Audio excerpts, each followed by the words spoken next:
Hi everyone, welcome back to this channel. In this tutorial, I will show you how to get Peeps in Fisch.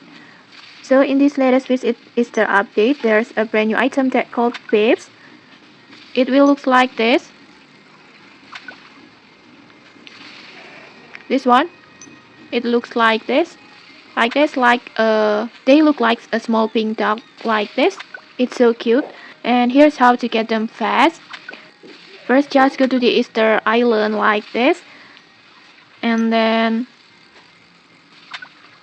just start fishing around this island. For example, you can fish at this pond, and while fishing there you will have a chance to get Peeps as event items, and you can use these Peeps to get the Easter eggs that you can just exchange 30 Peeps to one Easter egg from egg machine, and once the eggs hatches you can get random rewards from it.